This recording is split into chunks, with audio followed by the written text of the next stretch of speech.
ધોરણ નંબર 12 માં chapter number 4 નિશ્ચયકમાં 6 ગુણધર્મો જે શીખી ગયા હતા એના આધારિત આપણે એક્ઝામ્પલ કરીએ છીએ. તો એક્ઝામ્પલ સ્વાધ્યાય તમારી ચોપડી ટેક્સ્ટ બુકમાં ઉદાહરણ નંબર 11 આપણે કરવા જઈ રહ્યા છીએ. ઉદાહરણ 11 રકમ લખું છું.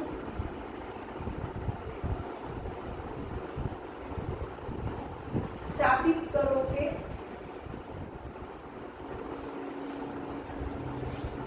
નિશ્ચયક a વત્તા b વત્તા c 2a 3a વત્તા 2b 4a વત્તા 3b વત્તા 2c 3a 6a વત્તા 3b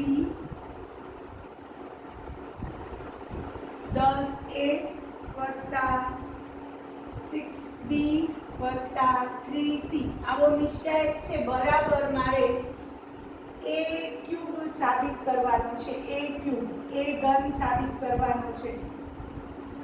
તો હવે આપણે નિશ્ચયકનો ગુણધર્મ નંબર 6 આપણે વાપરશું. નિશ્ચયક આપણો જે છે આ નિશ્ચયક જે આપેલો છે ડાબી બાજુ એને આપણે LHS લઈ લઈએ છીએ અને RHS આપણે a ક્યુબ સાબિત કરશું. હવે યાદ રાખો કે નિશ્ચયકના દાખલાઓનો પહેલો દાખલો આ શરૂ થયો છે તો કઈ રીતે કરવાનું, તો આનું વિસ્તરણ નહીં કરીએ. આમાં આપણે જે ગુણધર્મો વાપર્યા છે ને 1 થી 6 ગુણધર્મો છે આપણે સમજ્યા છે, એમાંથી જેનો યોગ્ય રીતે ઉપયોગ કરવો પડે એ રીતે કરવાનું. તો અત્યારે મને અહીંયા દેખાય છે કે પહેલી હાર છે, પહેલી હાર એને -1 વડે ગુણીને બીજી હારમાં ઉમેરું છું તો અહીંયા આને -2 વડે ગુણીને આમાં બીજી હારમાં ઉમેરું છું તો અહીંયા 0 થશે. અને પહેલી હારને -3 વડે ગુણીને આમાં ઉમેરીશ ત્રીજી હારમાં તો અહીંયા 0 થશે. તો હવે તમારે નિશ્ચયકનો દાખલો જ્યારે શરૂ કરીએ છીએ ત્યારે નિશ્ચયકમાં ઘટકો શૂન્ય લઈ આવવાની કોશિશ કરવાની. ઘટકો ધીરે ધીરે નિશ્ચયકના ઘટકો શૂન્ય આવે ને તો નિશ્ચયકનું સ્વરૂપ સરળ બની જાય, તો નિશ્ચયક પછી વિસ્તરણ કરવામાં સરળ પડી જાય. તો અહીંયા મને દેખાય છે કે હું પહેલી હારને -2 વડે ગુણી બીજીમાં ઉમેરીશ અને પહેલી હારને -3 વડે ગુણી ત્રીજીમાં ઉમેરીશ તો અહીંયા બંને જગ્યાએ 0 આવી જશે. આ બધા ઘટકોમાં પણ એક ક્રિયા લગાડવાની. તો હવે ક્રિયા કેમ લગાડું છું તો જોજો ત્યારથી. ફેરફાર થશે બીજી હારમાં એટલે R2 થી R2 અને પહેલી હારને -2 વડે ગુણવાના છે. પહેલી હારને -2 વડે ગુણી બીજી હારમાં ઉમેરતા આ રીતે લખવાનું છે. હવે ફેરફાર ત્રીજી હારમાં થશે સાથે સાથે. પહેલી હારને -3 વડે ગુણી ત્રીજી હારમાં ઉમેરતા. આ આપણે બંને ક્રિયાઓ બતાવશું. હવે અહીંયા જુઓ, આને -2 વડે ગુણ્યામાં ઉમેરશું એટલે પહેલી હાર તો એમને એમ પડી હશે, ફેરફાર બીજી અને ત્રીજીમાં થવાનો છે. તો પહેલી હાર આપણે એમને એમ લખી નાખીએ છીએ. પહેલી હાર આપણે લખી નાખશું. હવે આને -2 વડે ગુણ્યામાં ઉમેરશું એટલે 2a -2a એટલે 0. આને -2 વડે ગુણ્યામાં ઉમેરશું એટલે 3a -2a એટલે a અને -2b + 2b એટલે 0. હવે આને પણ -2 વડે ગુણીને આમાં ઉમેરશું એટલે 4a -2a એટલે 2a આને -2 વડે ગુણ્યામાં ઉમેરશું એટલે 3b -2b એટલે +b અને આને -2 વડે ગુણીને આમાં ઉમેરશું એટલે 2c -2c એટલે 0. હવે પહેલી હારને -3 વડે ગુણી ત્રીજી હારમાં ઉમેરીએ છીએ એટલે અહીંયા 0 થશે. આને -3 વડે ગુણ્યામાં ઉમેરશું એટલે 6a માંથી 3a જાય એટલે 3a અને 3b માંથી 3b જાય એટલે 0. આને -3 વડે ગુણ્યામાં ઉમેરશું એટલે 7a આને -3 વડે ગુણ્યામાં ઉમેરશું એટલે 3b અને આને -3 વડે ગુણ્યામાં ઉમેરશું એટલે 3c -3c એટલે કે આપણો નિશ્ચયક નું સ્વરૂપ સરળ થઈ ગયું. એમાં બે ઘટકો શૂન્ય આવી ગયા. આપણે એવી ક્રિયા લગાડવાની છે કે જેથી નિશ્ચયકનું સ્વરૂપ સરળ થાય અને ઘટકોમાં ધીરે ધીરે શૂન્ય દાખલ થાય. યોગ્ય ક્રિયા લગાડવાથી નિશ્ચાયકના દાખલાઓ સરળ પડશે. જો ગમે તેવી ક્રિયાઓ લગાડશું તો નિશ્ચાયકના દાખલાઓ થશે નહીં, બહુ જ લાંબા લાંબા થશે અને કોઈ એનો અંત નહીં આવે. તો આ નિશ્ચાયકની રકમ જોઈને આપણે આઈડિયા આવ્યો કે આને -2 વડે ગુણીને બીજી હારમાં ઉમેરીએ અને પહેલી હારને -3 વડે ગુણીને ત્રીજી હારમાં ઉમેરીએ તો અહીંયા તો બંને 0 દાખલ થઈ જાય છે. અહીંયા પણ આ બધી ક્રિયાઓ લગાડવાથી નિશ્ચાયકનું સ્વરૂપ સરળ બની ગયું. હવે તમે જુઓ છો કે હવે તમે આ નિશ્ચાયકને પ્રથમ હારના સંદર્ભમાં આનું વિસ્તરણ કરો તો પણ ભલે, અને હજી એક તમે ક્રિયા કરી શકો છો. તો હજી એક ક્રિયા તમે કરી શકો, અને બીજી હારને -3 વડે ગુણી ત્રીજી ત્રીજીમાં ઉમેરતા તો ફેરફાર થશે ત્રીજી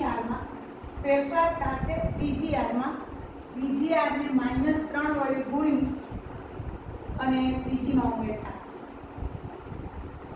આ તો 0 0 થઈ જશે. આને -3 વડે ગુણ્યામાં ઉમેરશો એટલે 0 થશે.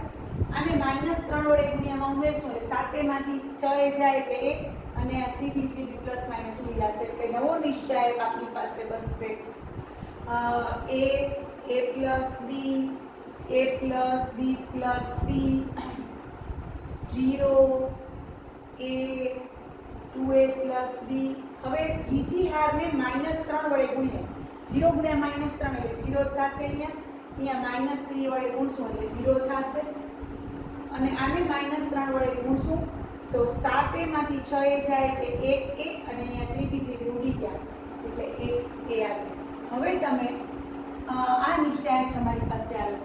હવે આ નિશ્ચાયકનું પ્રથમ હારના સંદર્ભમાં કે પ્રથમ સ્તંભના સંદર્ભમાં વિસ્તરણ કરીએ છીએ. તો હું લખું છું પ્રથમ સ્તંભના સંદર્ભમાં વિસ્તરણ કરતા. તમે જેના સંદર્ભમાં વિસ્તરણ કરો એ લખવાનું. પ્રથમ સ્તંભના સંદર્ભમાં વિસ્તરણ કરતા બધાને આવડે છે. પ્રથમ સ્તંભ એટલે a ઘટક, એની લાઈનના સ્તંભના અને હારના ઘટકો કાઢી નાખો. હવે -1 plus 1 કારણ કે a નું સ્થાન છે 1 1 અને a² -0 જોઈ લો બરોબર. એ પ્રથમ સ્તંભના સંદર્ભમાં વિસ્તરણ કર્યું તો પહેલો ઘટક a છે, એનું સ્થાન a11 છે. -1 એની લાઈનના સ્તંભના હારના ઘટક કાઢી નાખો તો a² -0 એટલે અંતે જવાબ આવ્યો a³ બરાબર RHS. તમે LHS નો નિશ્ચાયક લીધો તો અને RHS તમારી પાસે આવી ગઈ a ગયો. તો આપણે નિશ્ચાયક ની એવી ક્રિયાઓ લગાડવાની છે જેનાથી નિશ્ચાયકનું સ્વરૂપ સરળ થાય, એમાં શૂન્ય દાખલ થાય અને જેથી નિશ્ચાયકની ક્રિયાઓ આપણે લગાડીએ તો સરળ સ્વરૂપમાં એ ફરી જાય.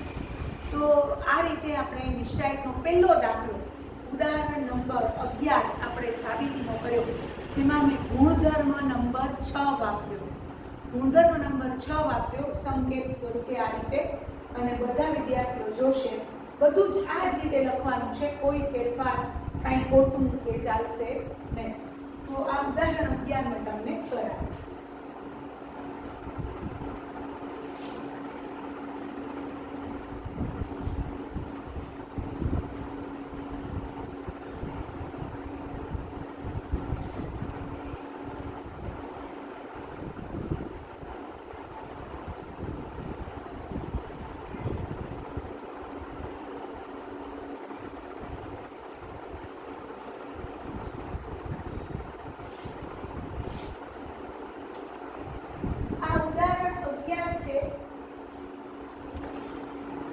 એ આપણે બીજી રીતે પણ કરી શકીએ છીએ. ચોક્કસ તમે એવી ક્રિયા લગાડો જેનાથી નિશ્ચાયકનું સ્વરૂપ સરળ થાય તો તમે ચોક્કસ એવી ક્રિયાથી આપણે નિશ્ચાયકના દાખલાઓ કરી શકશું. નિશ્ચાયકના દાખલાઓ એક જ રીતે થાય એવું જરૂરી નથી. તમે જો યોગ્ય ક્રિયા લગાડશો અને એનું સ્વરૂપ જો સરળ થશે તો નિશ્ચાયકનો દાખલો બીજી રીતે પણ થઈ શકશે. પણ ક્રિયાઓ યોગ્ય લગાડવાની, જેને કારણે નિશ્ચાયકમાં શૂન્ય દાખલ થાય અને નિશ્ચાયકનું સ્વરૂપ સરળ બને. બરોબર? તો આપણે પહોંચ્યા છીએ હવે એક્ઝામ્પલ નંબર 12 માં. એક્ઝામ્પલ નંબર 12 એટલે કે ઉદાહરણ 12 તમને આપ્યું છે વિસ્તરણ કર્યા વગર સાબિત કરો કે આવી સૂચના આપી છે વિસ્તરણ કર્યા વગર સાબિત કરો કે ડેલ્ટા આપણો નિશ્ચય એ લોકોએ આપ્યો છે x + y પેલી હાર x + y y + z z + x બીજી હાર z x y અને ત્રીજી હાર 1 1 1. હવે આ નિશ્ચયનું મૂલ્ય મારે 0 સાબિત કરવાનું છે. આ નિશ્ચયનું મૂલ્ય 0 સાબિત કરવા માટે મારે નિશ્ચયના વિસ્તરણ કર્યા વગર ચોખ્ખું લખ્યું છે એટલે મારાથી વિસ્તરણ નહીં થાય.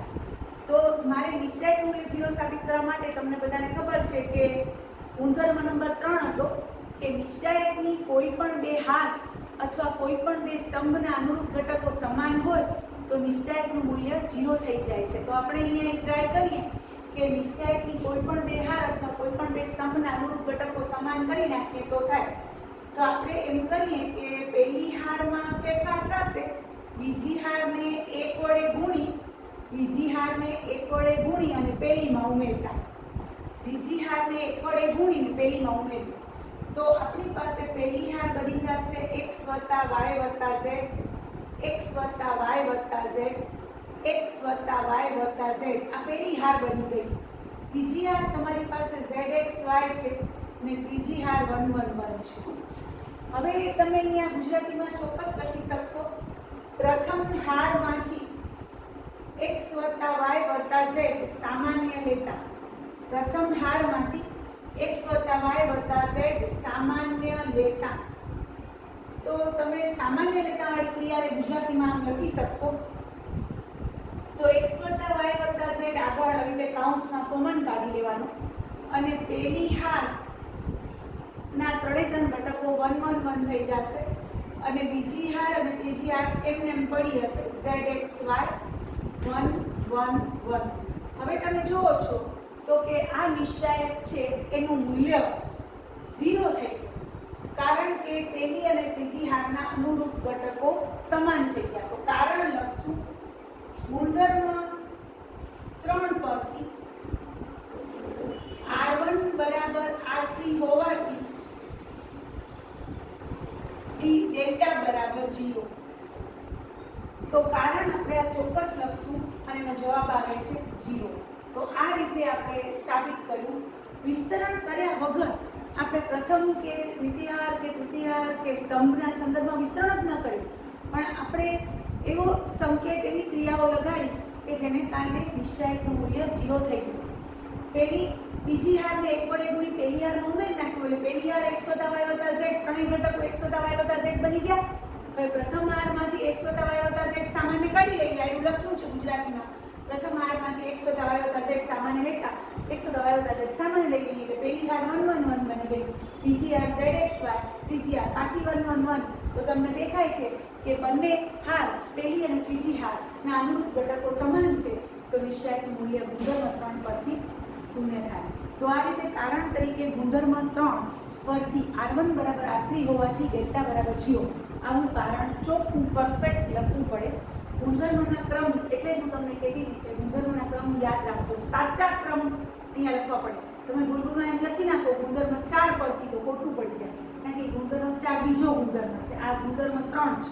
તો આ રીતે સાચા ક્રમ સાથે ગુણધર્મ યાદ રાખો અને દાખલામાં વાપરવાનું. તો ઉદાહરણ નંબર 12 તમને મેં કરાવ્યું જેમાં નિશ્ચયકના પ્રમેયો અને સંકેતો એટલે કે ગુણધર્મો અને સંકેતોનો ઉપયોગ આપણે યોગ્ય રીતે કરશું, નિશ્ચયકનું સ્વરૂપ સરળ બનાવશું અને પછી નિશ્ચયકમાં આગળ દાખલાઓ કરશું. તો આ ક્રિયાઓ આ રીતે યોગ્ય રીતે વિચારીને કરવી પડશે જેથી નિશ્ચયકનું સ્વરૂપ ધીરે ધીરે સરળ થાય અને એમાં શૂન્ય દાખલ થાય. હવે આપણે પહોંચ્યા છીએ ઉદાહરણ નંબર 13 માં. ઉદાહરણ 13 ની રકમ છે ઉદાહરણ 13 ની રકમ છે ડેલ્ટા બરાબર નિશ્ચય કે કોઈ આપ્યો છે 1abc 1bca 1cab. આ નિશ્ચયકનું મૂલ્ય શોધો.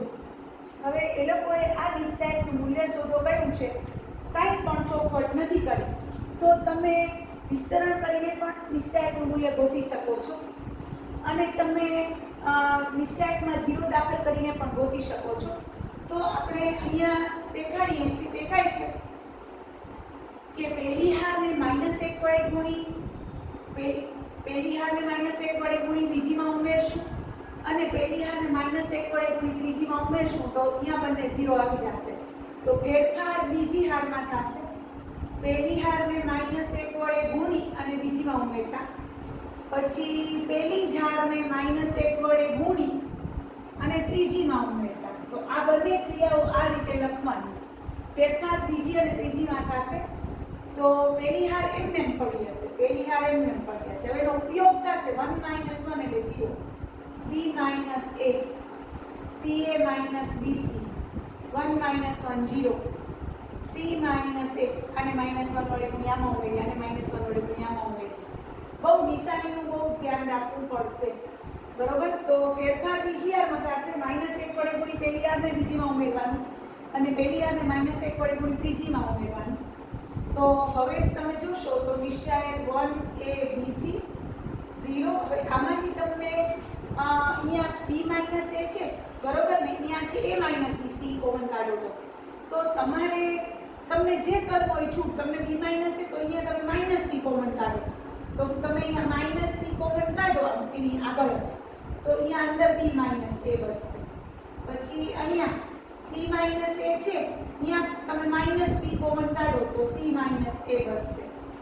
હવે તમે લખી શકશો કે બીજી હાર અને ત્રીજી હાર, બીજી હાર તથા ત્રીજી હાર માંથી અનુક્રમે, બીજી હાર અને ત્રીજી હારમાંથી અનુક્રમે b - a અલ્પવિરામ c - a સામાન્ય લેતા.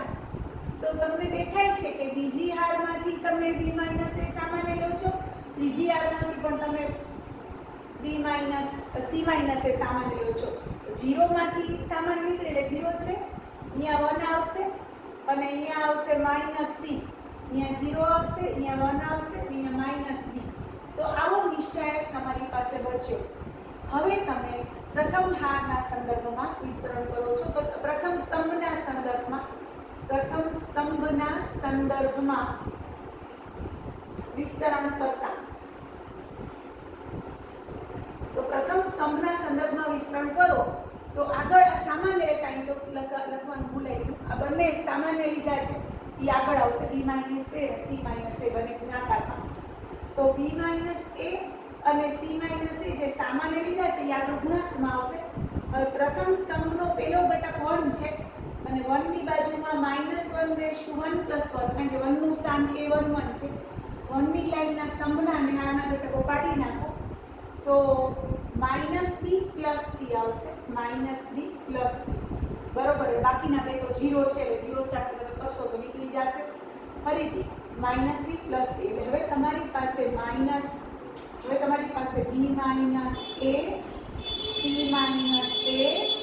આ પ્લસ છે અને આ c - b આવી ગયા. હવે તમારે જો આ જવાબ છે, આ જવાબ સાચો છે, તમને આનો ક્રમ બદલાવવો છે તો -a - b કરો. આનો ક્રમ બદલાવવો છે તો આનો નથી બદલાવો, આમને આમ રાખીને આનો બદલાવવો છે તો -b - c કરો અને c - a, તો અંતે બે માઇનસ પ્લસ થઈ જશે. તો આ જવાબ પણ સાચો છે, a - b, b - c, c - a. તો આ રીતે આપણો નિશ્ચય ઉદાહરણ 13 નો જવાબ આવ્યો. ક્લિયર? તમને બધાને સમજાઈ ગયું? અહીંયા ચોખવટ નથી કરી એટલે તમે વિસ્તરણ પણ પ્રથમ હારના સંદર્ભમાં વિસ્તરણ કરીને પણ દાખલો મેળવી શકો, પણ એ 1 માર્ક કે હોય તો. બાકી તો જનરલી આપણે ક્રિયાઓ લગાડવી પડે. તો અહીંયા મેં જોયું કે મને આને -1 વડે ગુણી આમાં ઉમેરીશ એટલે 0 થશે. પહેલી હારને -1 વડે ગુણી બીજી હારમાં ઉમેરીશ તો 0 આવી જશે. પહેલી હારને -1 વડે ગુણી ત્રીજી હારમાં ઉમેરીશ તો અહીંયા 0 આવશે. બે 0 આવી જશે. નિશ્ચયકનું સ્વરૂપ થોડું સરળ થઈ જશે. ને પછી દેખાણું કે બીજી હારમાંથી b - a સામાન્ય નીકળે છે, ત્રીજી હારમાંથી c - a સામાન્ય નીકળે છે. તો ગુજરાતીમાં ચોખવટ કરવાની, બીજી અને ત્રીજી હારમાંથી અનુક્રમે b - a, c - a સામાન્ય લેતા પછી પ્રથમ સ્તંભના સંદર્ભમાં વિસ્તરણ કર્યું તો અંતે જવાબ આવ્યો. આ રીતે ફરાવી નાખ્યો. b માઇનસ a માંથી માઇનસ કોમન કાઢ્યો એટલે a માઇનસ b, આગળ માઇનસ c માઇનસ a એમ રાખ્યો. c માઇનસ b માંથી માઇનસ કોમન કાઢ્યો એટલે minus of b minus c છે અને આ માઇનસ માઇનસ પ્લસ થઈ ગયા એટલે અંતે જવાબ આવ્યો a minus b, b minus c, c minus a. તો આ રીતે આપણે એક્ઝામ્પલ ઉદાહરણ નંબર 13 કર્યું. આ ઉદાહરણ 13 તમે ડાયરેક્ટ વિસ્તરણ કરીને પણ કરી શકો છો. જવાબ તમારો આ આવવો જોઈએ. ઉદાહરણ 13 ડાયરેક્ટ વિસ્તરણ કાંઈ ચોખવટ નથી કરી એટલે કરી શકો. 2 માર્કમાં પૂછાય તો કરી શકો. બાકી 3 થી 4 માર્કમાં તો તમારે નિશ્ચયકના ગુણધર્મો જ વાપરવા પડે. એમને સીધે સીધું વિસ્તરણ દરેક દાખલામાં નહીં થાય. બરોબર? તો આ દાખલો ધારો આપણી પાસે ઉદાહરણ 13 છે તો એની રકમ આપણી પાસે 1 a b c 1 b c a 1 c a b ધારો કે આની રકમ છે તો ડાયરેક્ટ આપણે વિસ્તરણ કરવું હોય તો વિસ્તરણ આપણે કરી શકીએ. ધારો કે પ્રથમ હારના સંદર્ભમાં વિસ્તરણ કરો તો -1 પ્રથમ હારના સંદર્ભમાં ડાયરેક્ટ દર વખતે નહીં થાય. 2 માર્ક 1 માર્કમાં ચાલે અને કાંઈ ચોખવટ ન કરી હોય તો ચાલે. કાંઈ ચોખવટ ન કરી હોય તો ચાલે. બાકી પ્રમેયોનો ઉપયોગ ગુણધર્મનો ઉપયોગ કરીને કર્યું હોય તો ન ચાલે. b square a minus c square a પછી માઇનસ પ્લસ -1 ની 1 પ્લસ 2 a ની લાઈનના ab માઇનસ ca પછી bc -1 raise to 1 plus 3 c minus b. હવે સાદું કાપીએ તો આ 1 આ 1 આમાંથી તમને a કોમન નીકળે છે એટલે b સ્ક્વેર ઓછા c સ્ક્વેર કૌંસ આ માઇનસ નિશાની છે આ માઇનસ a ને આમાંથી a કોમન નીકળે છે એટલે આવશે b ઓછા c. a કોમન નીકળે છે એક a હતો એક માઇનસ નિશાની હતી એક a કોમન નીકળ્યો અને અહીંયા તમારી પાસે bc અને આ પ્લસ અને અહીંયા bc square minus b square c આવી રીતે તમારી પાસે આવે. હવે આપણે સાદું કાપશું તો ab square minus ac square આપણે અહીંયા ચોક્કસ આના બે અવયવો પાડીએ b ઓછા c b વત્તા c અને અહીંયા પણ આપણે અવયવો પાડીએ. આમાંથી bc કોમન કાઢીએ તો માઇનસ bc કોમન કાઢીએ તો b ઓછા c. તો આખા કૌંસમાંથી આખા રકમમાંથી આગળ b ઓછા c સામાન્ય નીકળી જશે અને અંદર વધશે ab વત્તા ac ઓછા a સ્ક્વેર ઓછા bc. હવે આપણે બે કૌંસ ખાલી ગોઠવણ કરવાની છે તો ab ઓછા a સ્ક્વેર લઈએ છીએ આપણે. ab ઓછા a સ્ક્વેર ધારો કે લઈએ ab ઓછા a સ્ક્વેર પ્લસ ac ઓછા bc. તો પહેલો કૌંસ b ઓછા c છે અને આમાંથી a કોમન કાઢશું એટલે b ઓછા a. આમાંથી c common minus c common કાઢશું એટલે b ઓછા a. તો અંતે આપણા પાસે b ઓછા c a ઓછા c b ઓછા a આવી ગયો. હવે આ બંનેમાંથી માઇનસ કોમન કાઢી નાખીએ તો a ઓછા b b ઓછા c c ઓછા a. આમાંથી પણ એક માઇનસ આમાંથી પણ માઇનસ એટલે પ્લસ. તો અંતે એ જ જવાબ આવી ગયો. તો કાંઈ પણ ચોખવટ ન કરી હોય તો તમે વિસ્તરણથી પણ કરી શકો છો.